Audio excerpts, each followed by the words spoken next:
کرام و معزز سامعین حضرات، السلام علیکم ورحمۃ اللہ وبرکاتہ۔ اس بچے کے انتقال کی خبر سن کے لوگ چلے گئے، کچھ لوگ یہاں بیٹھے ہیں۔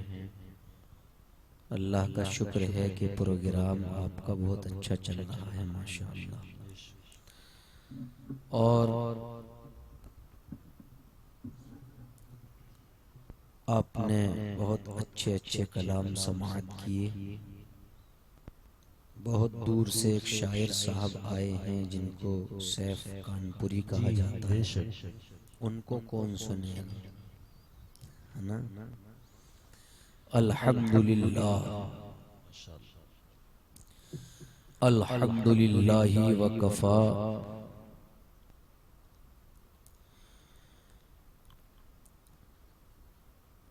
وسلام علی عباده الذین اصطفى، اما بعد فاعوذ باللہ من الشیطان الرجیم، بسم اللہ الرحمن الرحیم۔ الا ان اولیاء اللہ لا خوف علیہم ولا هم يحزنون الذین آمنوا وکانوا یتقون، صدق اللہ العظیم۔ حضرات، آئیے ہم اور آپ اپنے آقا و مولا حضور احمد مجتبی محمد مصطفیٰ صلی اللہ تعالی علیہ وآلہ وصحبہ وبارک وسلم کی بارگاہ میں درود شریف کا نذرانہ پیش کریں۔ اللہم صلی علی سیدنا و مولانا محمد وبارک وسلم، صلاة و سلاما علیک سیدی یا رسول اللہ صلی اللہ تعالی علیہ وسلم۔ عزیزان محترم،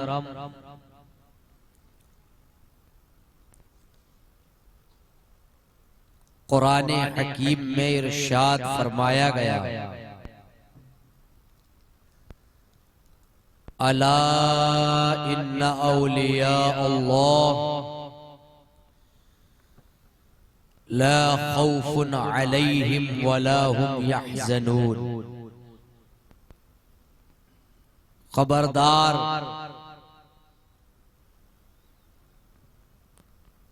اللہ تبارک و تعالی کے دوستوں کو نہ کسی قسم کا کوئی غم ہے اور نہ کسی قسم کا کوئی اندیشہ ہے، چونکہ یہ عرس پاک کی مجلس ہے کہ نہیں؟ تو ولی جو شبد ہے، ولی کا جو لفظ ہے، اس کا معنی آتا ہے مددگار، دوست۔ سیدھا سیدھا مطلب یہ ہے کہ اللہ تبارک و تعالی کے جو دوست اور خاص بندے ہوا کرتے ہیں، دنیا میں بھی ان کو نہ کسی قسم کا کوئی اندیشہ ہے اور نہ ہی کسی قسم کا کوئی خوف ہے، بلکہ وہ اپنی زندگی اللہ اور اس کے رسول کی رضا کے لیے ہے کہ نہیں بات؟ اور جو بھی کام ان ولیوں کا رہتا ہے وہ شریعت سے ہٹ کر نہیں رہتا ہے۔ آج آپ لوگ مجھے بتاؤ، اتنے لوگ یہاں بیٹھے ہیں، کرسیاں تو بہت پڑی تھی، اتنے لوگوں میں کون قرآن کریم کی تلاوت پابندی کے ساتھ کرتا ہوگا؟ الا ماشاءاللہ کوئی کرتا ہوگا، اکثر کا حال 0 سناٹا۔ رونے کا مقام ہے یہ، روز جلسے ہو رہے ہیں کائنات میں، دنیا میں،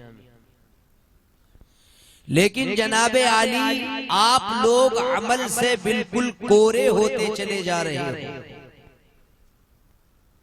عمل سے بالکل خالی۔ کبھی پڑھ لی قرآن کریم کی ایک آیت کریمہ تو پڑھ لی، لیکن بعض حضرات ایسے بھی ہوتے ہیں جو پابندی سے الحمدللہ قرآن کریم کی آیتیں پڑھتے ہیں۔ بے شک تقریر چیخنے چلانے کا نام نہیں ہے، اگر اس کا نام ہو تو میں خوب چیخوں ابھی۔ تقریر نام ہے اپنے ذہن میں محفوظ رکھنا اور عملی میدان میں اترنا۔ ابھی خبر آئی اچانک، البتہ وہ بچہ صحیح ہے لیکن انتقال کو کوئی ٹائم نہیں لگ رہا ہے، لمحات میں انسان ادھر سے ادھر ہوتا چلا جا رہا ہے۔ قرآن کریم کی فضیلت، قرآن کریم کی تلاوت اولیاء کرام کا محبوب مشغلہ رہا ہے۔ جو بھی اللہ تبارک و تعالی کا ولی ہے اور دوست ہے تو اس نے قرآن کریم کی تلاوت رات کی تنہائیوں میں بھی کی ہے اور دل کے اجالے میں بھی کی ہے۔ اگر آپ قرآن کریم کی تلاوت کریں گے، اولیاء کاملین کے نقش قدم پر چلیں گے، تو حدیث پاک مجھے یاد آ رہی ہے، اس کی سند یوں ہے، حدثنا اسحاق بن منصور اخبرنا یزید بن عبد ربہ حدثنا الولید بن مسلم عن ابی الولید عبد الرحمن الجرشا عن سعید بن جبیر یقول سمعت النواس بن سمعان الکلابی یقول سمعت النبی صلی اللہ علیہ وسلم یقول یؤتی بالقرآن وأهله الذين كانوا يعملونه به تقدمه سورة البقرة وآل عمران وضرب لهما رسول الله صلى الله عليه وسلم 3 أمثال ما نسيتهن بعد فقال كأنهما غمامتان أو ظلتان سوداوان بينهما شرق أو حزقان من طير من جوف طير صواف تحاجان عن صاحبهما۔ یہ حدیث کا متن میں نے آپ کے سامنے پڑھا، توجہ ہے؟ ہاتھ اٹھا کر پروف کریں کس کی توجہ ہے۔ ماشاءاللہ جتنے بھی ہیں، کم سے کم ایک کا بھی کام ہو گیا تو زندگی ہماری بھی بخشش کا ذریعہ ہو جائے۔ بے شک، کیا بات ہے، بہت غور سے سننا یہ بات ہے، کیونکہ ہم لوگ پیشہ ور خطیب نہیں ہیں، بازارو خطیب نہیں ہیں۔ اصل میں ہمیں دل میں تکلیف ہوتی ہے جب معاشرے کا حال ڈگمگاتا ہوا دکھتا ہے، اور ہے ہی، ہمیں کسی سے پرسنل دشمنی نہیں ہے، خدا را اپنی زندگی میں تبدیلی پیدا کرو، بد عملیوں سے بالکل باز آ جاؤ۔ اللہ کے ولیوں کے نام کا نعرہ لگاتے ہو، یہ نہیں پتا کہ وہ کتنا قرآن کریم پڑھتے تھے، سب سے پہلی خصوصیت، ایک نمبر کی خصوصیت ایک ولی کی یہ ہوا کرتی ہے کہ وہ جب بھی ہوتا ہے قرآن کی تلاوت کرتا ہے۔ اعلیٰ حضرت امام احمد رضا خان کی زندگی کو دیکھیں، حضور حجت الاسلام کی زندگی کو دیکھیں، حضور سرکار مفتی اعظم ہند قطب عالم کی زندگی کو دیکھیں، مرشد برحق حضور تاج شریعت علیہ الرحمت والرضوان کی زندگی کو دیکھیں، اور بھی جو بزرگان دین ہے شاہ جی محمد شیر میاں رحمہ اللہ کی زندگی کو دیکھیں، اور متقدمین و متاخرین بزرگان دین کی زندگی کو دیکھیں۔ ان کا معمول یہ ملے گا کہ جب بھی وہ بیٹھے ہیں تنہائی میں تو اللہ کا ذکر کر رہے ہیں، خلوت میں ہے تو اللہ کا ذکر کر رہے ہیں، جلوت میں ہے تو اللہ کا ذکر کر رہے ہیں، رات کی تنہائی میں ہے تو ذکر خدا میں مشغول ہے،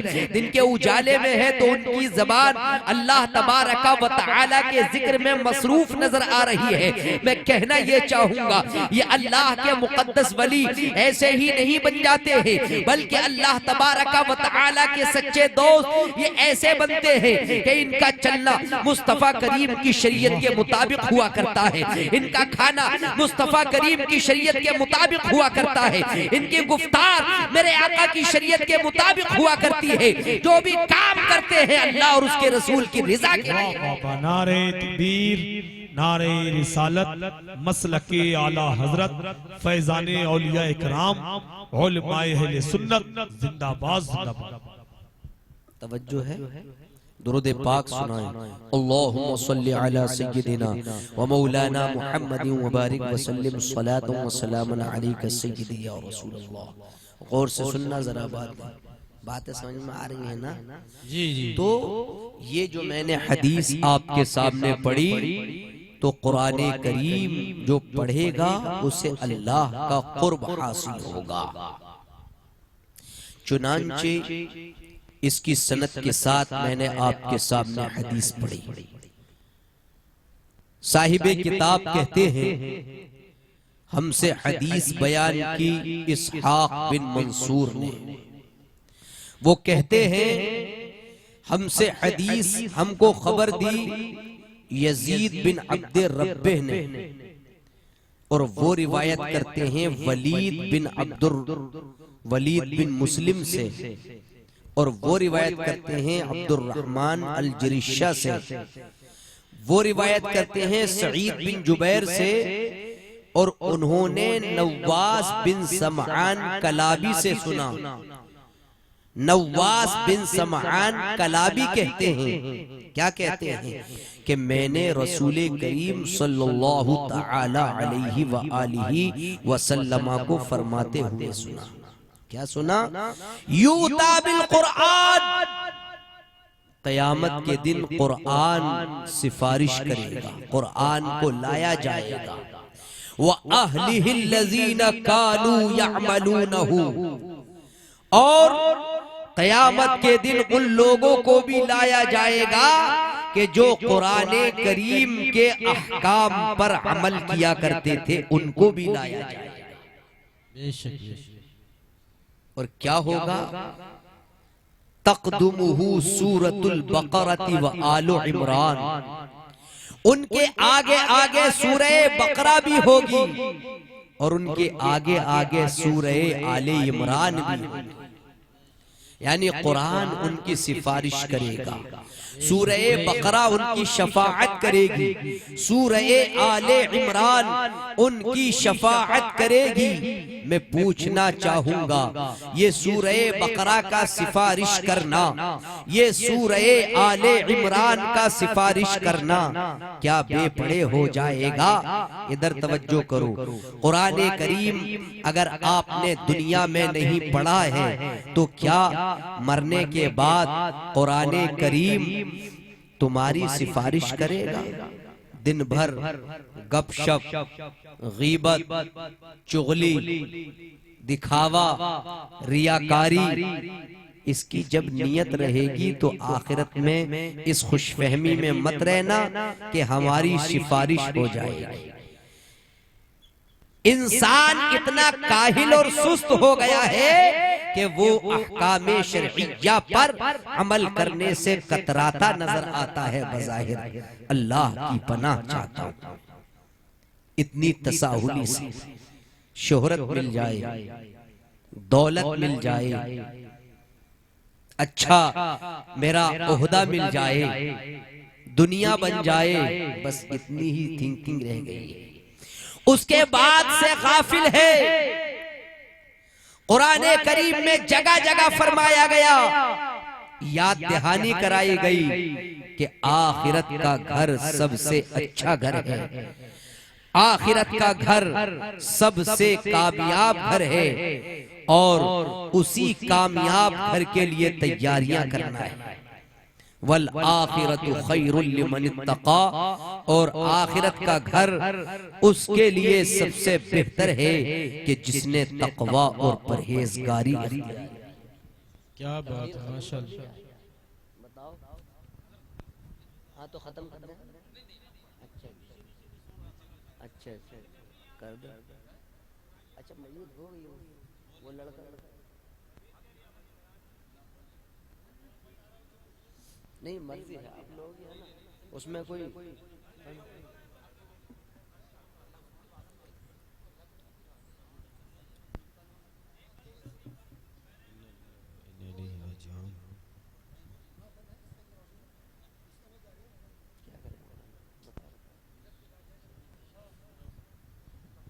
چلو ایک نصیحت اور سن لو، درود پاک پڑھو، اللہم صلی علی سیدنا و مولانا محمد مبارک وسلم، صلاۃ و سلام علیک یا رسول اللہ۔ کیا انتقال کی خبر سچی ہے؟ تو دیکھیے وہ بچہ یا جو لڑکا ہے، لوگوں کی خبروں کے مطابق وہ دنیا سے کوچ کر چکا ہے۔ انا للہ و انا الیہ راجعون۔ اللہ تبارک و تعالی اس کی بخشش فرمائے اور اس کے پسماندگان کو صبر جمیل عطا فرمائے اور جنت الفردوس میں اعلیٰ سے اعلیٰ مقام عطا فرمائے۔ تو میں کہنا یہ چاہوں گا، دیکھیے موت کا وقت مقرر ہے، اچانک اس کی موت آ گئی، کسی کو کوئی پتہ نہیں ہے کہ کون اس دنیا سے الوداعی سلام کہہ دے گا، کون اس دنیا کو الوداعی سلام کہہ کر چلا جائے گا۔ میں نے قرآن کریم کی آیت کریمہ کے تحت یہ بھی پڑھا، لہا سبعۃ ابواب، جو قرآن کریم کی آیت ہے، اس کا مطلب یہ ہے کہ جہنم کے 7 دروازے ہیں، 7 طبقے ہیں جہنم کے۔ پہلا طبقہ جہنم ہے۔ جہنم کو جہنم اسی لیے کہا جاتا ہے لِأَنَّهُ يَتَجَحَّمُ وُجُوهَ الرِّجَالِ وَالنِّسَاءِ، اس میں انسانوں کے بال اور چہرے کے بل گھسیٹتا ہوا اس کو جہنم میں لے جایا جائے گا، ایسا طبقہ بھی ہے جہنم کا، سمجھے۔ اور دوسرا طبقہ ہے لظا، لظا بھی طبقہ ہے۔ اولیاء کرام راتوں میں بہت ڈرا کرتے تھے اللہ کے خوف سے۔ لظا اس کا کام کیا ہوگا، نزاعۃ للشوا، یہ کھال ادھیڑ لے گا، چمڑی ادھیڑ لے گا۔ اور تیسرا طبقہ ہے حطمہ۔ حطمہ کے بارے میں قرآن کریم میں فرمایا گیا، وَيْلٌ لِكُلِّ ہُمَزَةٍ لُمَزَةٍ الذي جمع مالا وعددا يحسب ان ماله اخلدا كلا لينبذن في الحطمة وما أدراك ما الحطمة نار الله الموقدة التي تطلع على الأفئدة إنها عليهم مؤصدة في عمد ممددة۔ مطلب تیسرا طبقہ حطمہ ہے۔ اس حطمہ میں ان لوگوں کو ڈالا جائے گا جو پیٹھ پیچھے سنی صحیح العقیدہ کی غیبت و چغلی کرتے ہیں اور پورا دن غیبت میں مصروف رہتے ہیں، اس کے اندر ان لوگوں کو ڈالا جائے گا جو رات دن چغل خوری اور غیبت میں مصروف نظر آتے ہیں، ایسا طبقہ ہے۔ ایک طبقہ سعیر ہے، ایک طبقہ سقر ہے، ایک طبقہ حاویہ ہے۔ یہ اتنے خطرناک اور ڈینجر طبقات ہیں جہنم کے کہ اس میں بڑے سے بڑا عذاب ہے، اور اس میں جب لوگوں کو ڈالا جائے گا تو اس وقت اس کو محسوس ہوگا کہ جہنم کا کتنا شدید عذاب مطلب یہ ہے کہ کیا گیا ہے۔ اور حدیثوں میں بیان کیا گیا، مجھے ایک روایت یاد آ رہی ہے، آخری بات بیان کر کے رخصت لینا چاہوں گا، توجہ ہے۔ اے میرے نوجوانوں، اپنی زندگی کو بدلو۔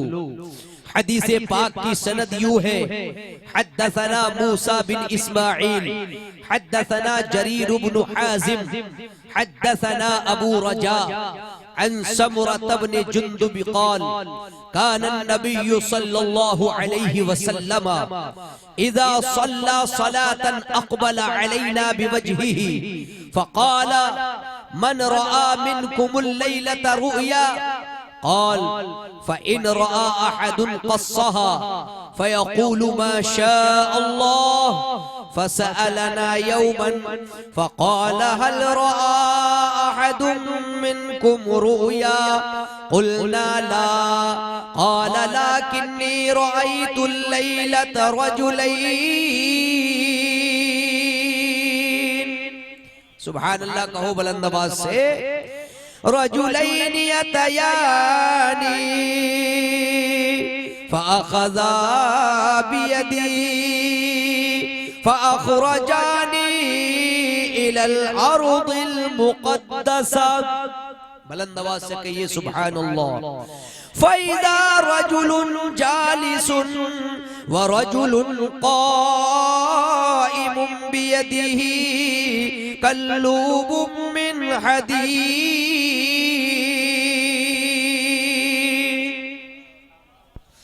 قال بعض أصحابنا موسى إنه يدخل ذلك الكلوب في شدقه حتى يبلغ قفاه ثم يفعل بشدقه الآخر مثل ذلك قلت ما ويلتئم شدقه هذا فيعود فيصنع مثله قلت ما هذا قال انطلق فانطلقنا حتى أتينا على رجل مضطجع على قفاه ورجل قائم على رأسه بفهر أو صخرة فيشتخ بها رأسه فإذا ضربه تهدها الحجر فانطلق إليه ليأخذه فلا يرجع إلى هذا حتى يلتئم رأسه وعاد رأسه كما هو فعاد إليه فضربه قلت من هذا قال انطلق فانطلقنا إلى ثقب مثل التنور أعلاه ضيق وأسفله واسع يتوقد تحته نارا فإذا اقترب ارتفعوا حتى كاد أن يخرجوا فإذا خمدت رجعوا فيها وفيها رجال ونساء عراة فقلت من هذا قال انطلق فانطلقنا حتى أتينا على نهر من دم فيه رجل قائم على وسط النهر رجل بين يديه حجارة فأقبل الرجل الذي في النهر فإذا أراد أن يخرج رمى الرجل بحجر في فيه فرده حيث كان فجعل كلما جاء ليخرج رمى في فيه بحجر فيرجع كما كان فقلت ما هذا قال انطلق فانطلقنا حتى انتهينا إلى روضة خضراء فيها شجرة عظيمة وفي أصلها شيخ وصبيان وإذا رجل قريب من الشجرة بين يديه نار يوقدها فصعدا بي في الشجرة وأدخلاني دارا لم أر قط أحسن منها فيها رجال شيوخ وشباب ونساء وصبيان ثم أخرجاني منها فصعدا بي الشجرة فأدخلاني دارا هي أحسن وأفضل أفضل فيها شيوخ وشباب قلت طوفتمان الليلة فأخبراني عما رأيت قال نعم أما الذي رأيته يشق شدقه فكذاب يحدث بالكذب فتحمل عنه حتى تبلغ الآفاق فيصنع به إلى يوم القيامة والذي رأيته يشدخ رأسه فرجل علمه القرآن فنام عنه بالليل ولم يعمل فيه بالنهار يفعل به إلى يوم القيامة والذي رأيته في السقف فهم الزنات والذي رأيته في النهر آكل الربا والشيخ في أصل الشجرة إبراهيم عليه السلام والصبيان حوله فأولاد الناس والذي يوقد النار مالك خازن النار والدار الأولى التي دخلت دار عامة المؤمنين وأما هذه الدار فدار الشهداء وأنا جبريل وهذا ميكائيل فارفع رأسك فرفعت رأسي فإذا فوقي مثل السحاب قال ذاك منزلك قلت دعاني أدخل منزلي قال إنه بقي لك عمر لم تستكمله فلو استكملت أتيت منزلك. یہ بخاری شریف کی پوری حدیث میں نے آپ کے سامنے تلاوت کی. اس کو میں شارٹ کٹ میں ترجمہ کر کے اور آپ کو سمجھا کر کے ذرا رخصت ہو جانا چاہوں گا اور بغور میرے نوجوان جتنے بھی یہاں بیٹھے ہیں وہ سماعت کریں ذرا ترجمہ.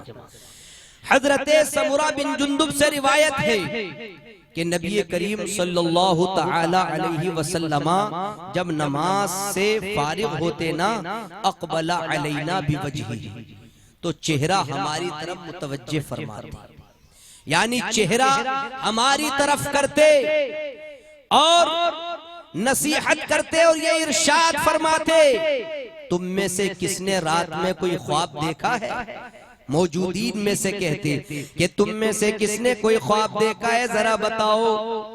تو اب اگر کوئی خواب دیکھے ہوئے ہوتا تو بیان کرتا, اگر کسی نے خواب دیکھا ہوتا تو نبی کریم صلی اللہ علیہ وسلم کی بارگاہ میں اس کو پیش کرتا اور نبی کریم صلی اللہ تعالی علیہ وسلم جو چاہتے اس کی تعبیر ارشاد فرماتی کہ اس کی تعبیر یہ ہے.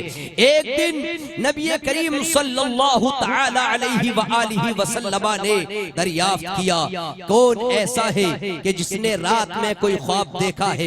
تو صحابہ کرام کہتے ہیں ہم نے اپنے آقا کی بارگاہ میں کہا ہم نے کوئی خواب نہیں دیکھا ہے, لیکن میرے آقا کریم صلی اللہ علیہ وسلم نے فرمایا اے میرے صحابہ سنو, تم نے تو کوئی خواب نہیں دیکھا ہے لیکن میں نے رات ایک خواب ایسا دیکھا ہے کہ دو شخص میرے پاس آئے اور آنے کے بعد میرے دونوں ہاتھوں کو پکڑا اور دونوں ہاتھوں کو پکڑ کر مجھ کو ارض مقدسہ کی طرف لے گئے. تو اچانک میں کیا دیکھتا ہوں, دو شخص ہیں, غور سے سننا, دو شخص ہیں, ایک شخص بیٹھا ہوا ہے اور ایک شخص کھڑا ہوا ہے. بیدہ کلوب من حدید, اس کے ہاتھ میں لوہے کا آنکڑا ہے. دو شخصوں کو سرکار نے دیکھا, ایک بیٹھا ہوا ہے اور ایک کے ہاتھ میں کیا ہے, کھڑا ہے تو لوہے کا آنکڑا اس کے ہاتھ میں ہے. قلوب من حدید, لوہے کا آنکڑا. اب جناب عالی ہوا کیا, حدیث پاک روایت بیان کر رہی ہے کہ راوی کہتے ہیں کہ ہمارے بعض اصحاب نے موسیٰ سے روایت کر کے یہ کہا کہ وہ لوہے کا جو آنکڑا تھا اس کا کیا کر رہا تھا, انہو یدخل ذالک القلوب فی شدقہ, وہ جو لوہے کا آنکڑا ہے نا وہ ایک کے جبڑے میں داخل کر رہا تھا. یعنی جبڑا جو یہ ہوتا ہے اس کے جبڑے میں داخل کر رہا تھا اور کیا کر رہا تھا, حتی یبلغ قفاہو, جب وہ جبڑے میں اس لوہے کے آنکڑے کو داخل کرتا تو اس کی گدی تک لے جاتا, یہ جو پیچھے گدی ہے وہاں تک لے جاتا. اس کے بعد پھر دوسرے جبڑے میں بھی وہ ایسے ہی کرتا, اس جبڑے میں داخل جب کرتا تو یہاں تک وہ اس کو پہنچا دیتا. تو اب جناب عالی جب دوسرے جبڑے میں داخل کرتا تو پہلا جبڑا جب تک بھر جاتا, صحیح ہو جاتا, تو وہ دوبارہ پہلے جبڑے میں ایسے ہی کرتا جیسے کہ پہلے بار کر رہا تھا, داخل کرتا اور نکالتا. اللہ اکبر.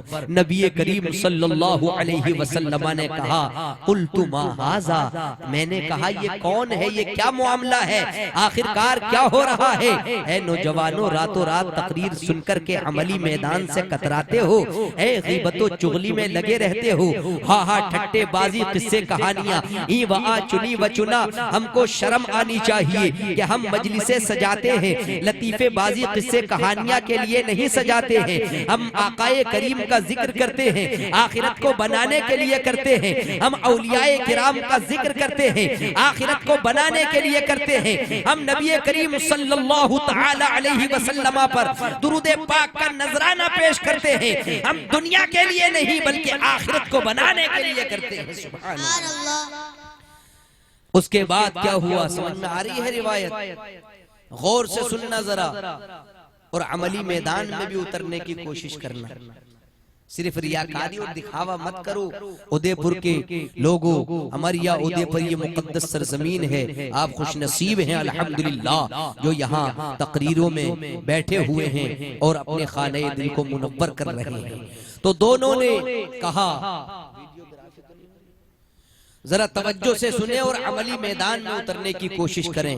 اب جب ہوا تو آقا نے کہا یہ کیا میٹر ہے؟ تو بتایا نہیں ابھی، کہا انطلق، ہمارے ساتھ چلے، ہمارے ساتھ چلے۔ راوی بیان کرتے ہیں کہ حدیث میں یہ ہے فانطلقنا، ہم چلے یہاں تک کہ حتی اتینا علی رجل مضطجع علی قفاہ، ہم ایک ایسے شخص کے پاس پہنچے جو چت لیٹا ہوا ہے، گدی کے بل لیٹا ہوا ہے، وَرَجُلٌ قَائِمٌ عَلَى رَأْسِهِ بِفِهْرٍ، اور ایک شخص اس کے سر پر موسل لیے کھڑا ہے یا پتھر لیے کھڑا ہے، فَيَشْتَخُ بِهَا رَأْسَهُ، اور وہ اس کا سر اس سے کچل رہا ہے۔ یعنی دیکھا نہر میں ایک شخص ہے اور کنارے پر ایک شخص موسل لیے ہوئے کھڑا ہے اور وہ اس کے سر پر اس کو مار رہا ہے اور اس کا سر کچل رہا ہے۔ فَإِذَا ضَرَبَهُ، غور کرنا ذرا یہ کیا معاملہ ہے، جب وہ پتھر اس کے سر پر مارتا تو تَدَحْدَحَ الْحَجَرْ کا لفظ حدیث شریف میں آیا ہے، وہ پتھر لڑکتا ہوا آ جاتا، فَانْطَلَقَ إِلَيْهِ لِيَأْخُذَهُ، وہ انسان پتھر کو پکڑنے کے لیے دوڑتا، تو جب تک وہ پتھر پکڑ کے لاتا تو وہ اس کا سر صحیح ہو جاتا، بھر جاتا، اس کے بعد وہ پھر دوبارہ ویسے ہی کرتا جیسے کہ پہلے کر رہا تھا، یعنی سر کو مارتا اور اس کے بعد پتھر اٹھانے کے لیے جاتا، جب تک وہ سر صحیح ہو جاتا، ایسے ہی کیا جاتا رہا۔ آقا کریم کہتے ہیں من ہاذا، میں نے کہا یہ کون لوگ ہیں، کیا میٹر ہے؟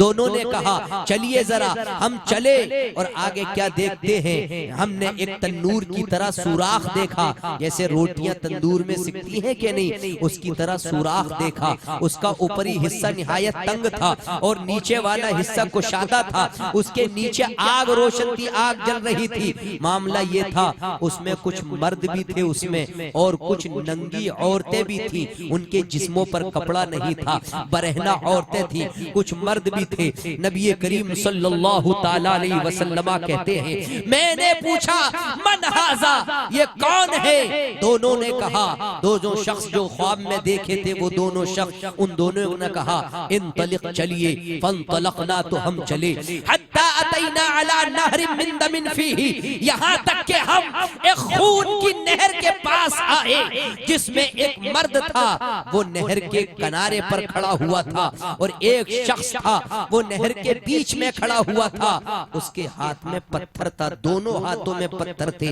جو کنارے پر کھڑا ہوا تھا۔ تو وہ انسان کہ جس کے مطلب یہ ہے کہ جو نہر میں تھا، جب وہ نہر سے نکلنا چاہتا تھا خون کی نہر سے، تو جو انسان کنارے پر کھڑا ہوا تھا وہ اس کے پتھر مار دیتا جو دونوں ہاتھوں میں پتھر تھے۔ اس کی بنیاد پر وہ انسان وہیں لوٹ کر کے چلا جاتا جہاں تھا۔ نبی کریم صلی اللہ علیہ وسلم کہتے ہیں میں نے کہا یہ کون ہے، کیا معاملہ ہے؟ تو وہ دونوں بولے جو خواب میں دکھائی دیا گیا تھا، چلیے آگے چلیے، ابھی ذرا معاملہ آگے دیکھیے کیا ہے۔ دونوں کے دونوں مطلب یہ ہے کہ ہم آگے چلے، یہاں تک کہ روایت کے اندر کہا گیا حتی انتہینا الی روضۃ خضراء، یہاں تک کہ ہم سبز گنبد کی طرف پہنچے، یعنی سبز روضے کی طرف ہم پہنچے، جس میں مطلب یہ ہے کہ بڑے بڑے درخت تھے اور اس کی جڑ میں بوڑھے بھی تھے، پیڑ کی جڑ میں بوڑھے بھی تھے، پیڑ کی جڑ میں بچے بھی تھے۔ ایک شخص بیٹھا تھا جو درخت کے قریب تھا، اس کے دونوں ہاتھوں میں آگ تھی، اس آگ کو وہ روشن کر رہا تھا، تو وہ دونوں کے دونوں مجھ کو پیڑ کے اندر یعنی چڑھا کر کے لے گئی، اور دونوں شخصوں نے مجھ کو ایک ایسے گھر میں داخل کیا، اس سے زیادہ خوبصورت گھر میں نے کبھی نہیں دیکھا، اس میں بوڑھے مرد بھی تھے، اس میں جناب جوان مرد بھی تھے، اس گھر میں عورتیں بھی تھی، اس گھر میں بچے بھی تھے۔ پھر ان دونوں شخصوں نے اس گھر سے مجھے نکال لیا اور مجھ کو پیڑ پر اور آگے لے کر گئے، اور اس کے بعد مجھ کو پہلے سے زیادہ اچھے اور خوبصورت گھر میں داخل کیا جو پہلے سے بھی زیادہ افضل تھا، اس میں بوڑھے شخص تھے اور جوان مرد تھے۔ تو اب میں نے جو خواب میں دیکھا تھا ان دونوں شخصوں کو، اب میں نے کہا طوفتمان اللیلہ، تم دونوں نے مجھے پوری رات گھمایا، اب جو میں نے دیکھا ذرا اس کے بارے میں بتاؤ تو صحیح، آخر کار کیا کیا وجہ تھی؟ تو اب ذرا غور سے سنو۔ پہلی مرتبہ جو ہوا تھا وہ کیا تھا؟ وہ جبڑے کے اندر کیا داخل کیا جا رہا تھا؟ لوہے کا آنکڑا۔ آئی تھی کہ نہیں یہ بات کہ یعنی ایک شخص ہے کہ وہ اس جبڑے سے داخل کر رہا ہے اور اس جبڑے سے کیا کر رہا ہے؟ نکال رہا ہے۔ تو اب یہ دونوں بیان کرتے ہیں، رہ گیا وہ معاملہ کہ جو آپ نے دیکھا تھا کہ ایک کے جبڑے کو پھاڑا جا رہا ہے اور پھر دوسرے جبڑے میں لوہے کا آنکڑا داخل کیا جا رہا ہے، وہ کون تھا؟ فکذاب، وہ دنیا کے اندر بہت جھوٹ بولا کرتا تھا، لوگوں کو ہنسانے کے لیے بھی جھوٹ بولا کرتا تھا، مذاق میں بھی جھوٹ بولا کرتا تھا، مجلس میں ٹھٹے لگایا کرتا تھا، اور مذاق میں بھی جھوٹ، حقیقت میں بھی جھوٹ، پوری زندگی جھوٹ کا سہارا لیا۔ یحدث بالکذب، یعنی جھوٹ بولا کرتا تھا۔ فتحمل عنہ، اس نے جھوٹ ایک مجلس میں بولا، اب اس مجلس سے جھوٹ منتقل ہوتا ہوا چلا گیا، پوری دنیا میں پھیل گیا۔ پہلی بار اس نے اگر آپ جھوٹ بولیں گے تو آپ کی بات یہ نقل کرے گا، اس کی بات دوسرا نقل کرے گا، دوسرے کی بات تیسرا نقل کرے گا، تیسرے کی بات چوتھا نقل کرے گا، نقل ہوتے ہوتے ہوتے ہوتے وہ جھوٹ پوری دنیا میں بتاؤ مشہور ہوگا کہ نہیں ہوگا؟ اب تمام لوگوں کے جھوٹ کا وبال کس پر جائے گا؟ جس نے سب سے پہلے جھوٹ بولا ہوگا، جس نے سب سے پہلے مذاقوں میں جھوٹ کو پھیلایا ہوگا۔ آج تقریروں میں دیکھا یہ جاتا ہے، بس انداز بیان کو دیکھا جاتا ہے، اسلوب کو دیکھا جاتا ہے، کتنا پیارا لہجہ ہے مقرر صاحب کا، لوگوں کی واہواہی حاصل ہوئی کہ نہیں ہوئی، لوگ خوش ہوئے کہ نہیں ہوئے، اور لوگوں کے دلوں کو یعنی سکون ملا کہ نہیں ملا۔ اے خدا کے بندو ذرا دیکھو، اس نیت سے تقریریں مت سنا کرو خدا را، اب زندگی کا زیادہ ٹائم نہیں ہے، کوئی کسی کا پتہ نہیں ہے کہ دنیا میں کس وقت تک وہ رہے گا، کوئی کسی کا ہم لوگوں میں سے کسی کو پتہ نہیں ہے کہ کب تک اس دنیا کے اندر ہم زندگی بسر کریں گے۔ دیکھو کتنا سخت عذاب ہے جھوٹ بولنے والے کا، جو جھوٹ بولتے ہیں عام طور سے بھی کان پر پھول لگا ہوا ہے، ارے میں تو ابھی پیلی بھیت میں ہوں جبکہ ابھی امریا میں ہے، میں تو ابھی اپنی سسرال میں ہوں جبکہ وہ تو ابھی اپنے گھر ہے، میں تو فلاں چوراہے پر کھڑا ہوں جبکہ وہ تو ابھی اپنے گھر میں باتیں کر رہا ہے۔ یہ مذاق کے جھوٹ جنہیں انسان اگنور کرتا ہے، جنہیں انسان نظر انداز کرتا ہے، یہ وبال جان بنیں گے آنے والے وقت میں، اور یہ ایسے عذاب میں مبتلا کرنے کا ذریعہ بنیں گے جس کی مثال آپ نے دیکھی نہیں ہوگی۔ اللہ اکبر۔ یہی حدیث میں دیکھ لے جبڑا پھاڑا جا رہا تھا، اس کی وجہ کیا تھی کہ وہ جھوٹ بولتا تھا، اس سے جھوٹ پوری دنیا میں منتقل ہوتا گیا۔ اور آگے چلے دوسرا انسان وہ دیکھا تھا، یشتخ راسہ، اس کے سر کو کچلا جا رہا تھا، ایسا بھی تو دیکھا تھا۔ دوسرے نمبر پر دیکھا تھا کہ نہیں دیکھا تھا کہ اس کا سر کیا کر رہا تھا؟ کچلا جا رہا تھا۔ تو وہ شخص تھا فرجل علمہ القرآن، علمہ اللہ القرآن، یہ ایسا شخص تھا کہ اللہ تبارک و تعالی نے اس کو قرآن سکھایا، قرآن کی تعلیم دی۔ قاری صاحب تھے، وہ اچھا پڑھ سکتے تھے، لیکن فنام عنہ باللیل، رات میں سویا کرتے تھے، دن میں بھی سویا کرتے تھے، غافل رہا کرتے تھے، پوری رات خراٹے کی نیند، کبھی قرآن کریم کو کھول کر نہیں دیکھا، کبھی کوئی آیت کریمہ کی تلاوت نہیں کی، اور دن میں کچھ بھی قرآن کریم کی آیت پر عمل نہیں کیا۔ نمازیں خوب چھوڑی، ظہر خوب چھوڑی، عصر خوب چھوڑی، مغرب و عشاء خوب چھوڑی، اور بنداس وہ گناہ کرتا رہا۔ قرآن کا حافظ ضرور تھا، قرآن کا قاری ضرور تھا، عالم ضرور تھا، لیکن حدیث شریف میں کہا وَلَمْ يَعْمَلْ فِيهِ بِالنَّهَارِ، اس نے دن میں اس پر بالکل بھی عمل نہ کیا۔ تو کہا سر کو کچلا جا رہا تھا اس بے عمل کے، اور حدیث شریف کا یہ جملہ یفعل بہ الی یوم القیامہ، اس کے ساتھ قیامت کے دن تک ایسا ہی کیا جاتا رہے گا۔ اللہ اکبر، ذرا دیکھیں۔ اور وہ جو تنور دیکھا تھا والذی رأیتہ فی النقب، جو تنور میں سوراخ دیکھا تھا نا، یہ بھی تو آئی تھی بات، اس کا اوپری حصہ تنگ تھا اور نیچے حصہ کشادہ تھا، وہ کون لوگ تھے؟ فہم الزنات، وہ زنا کرنے والے تھے، وہ بدکاری کرنے والے تھے۔ دنیا کے اندر خوب زنا کرتا ہے کوئی زانی بدکار ہے، بد اخلاق، اپنے آپ کی آخرت خراب کرنے والا، اس کو زانی کہا جاتا ہے۔ تو اب جو تنور میں جو لوگ تھے جل رہے تھے، وہ زنات تھے، زانی تھے، اور جو خون کی نہر تھی، جو خون کے نہر میں دیکھا گیا تھا جس کو آکل الربا، وہ سود خور تھے، سود لیتے تھے دنیا کے اندر، بنا عوض کے زیادتی لیتے تھے، 10,000 پہ پرسنٹ، 12,000 پہ پرسنٹ، خوب دھڑلے سے سود لیا بھی اور سود دیا بھی، دونوں کام کیا کرتے تھے۔ تو وہ قیامت کے دن یعنی ان کا معاملہ یہ ہوگا کہ وہ مطلب یہ ہے کہ خون کی نہر میں ہوں گے۔ اللہ، ایسے عذاب سے اللہ کی پناہ چاہتا ہوں۔ اور وہ جو پیڑ کی جڑ میں شیخ تھے، وہ کون تھے؟ حضرت ابراہیم علیہ السلام، اور جو بچے ان کے ارد گرد تھے وہ لوگوں کی اولادیں تھیں، اور جو آگ کو روشن کر رہا تھا وہ داروغِ جہنم مالک فرشتہ تھا، جس کو مالک کہا جاتا۔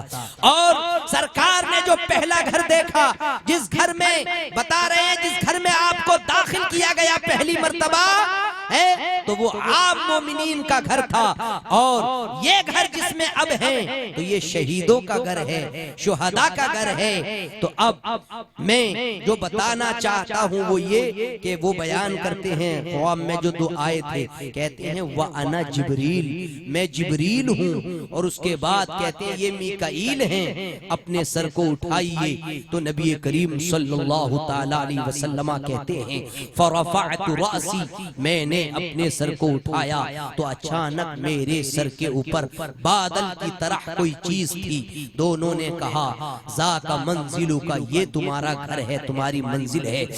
سرکار کہتے ہیں میں نے کہا مجھے چھوڑو کہ میں اپنے گھر میں چلا جاؤں، تو دونوں نے کہا نہیں، ابھی آپ کی عمر باقی ہے، آپ نے اس کو مکمل نہیں کیا ہے، اگر آپ اس کو مکمل جب کر لیں گے اتیت منزلک، تو آپ اپنے منزل میں آئیں، اپنے گھر میں آئیں۔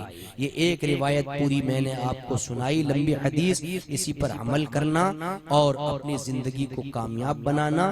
میں اپنی گفتگو کو یہیں پر ختم کرتا ہوں۔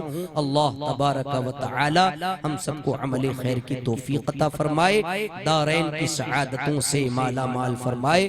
استغفر اللہ ربی من کل ذنب و اتوب الیہ، لا الہ الا اللہ محمد رسول اللہ صلی اللہ تعالی علیہ وآلہ وسلم۔ ماشاءاللہ، قبر میں روشنی کے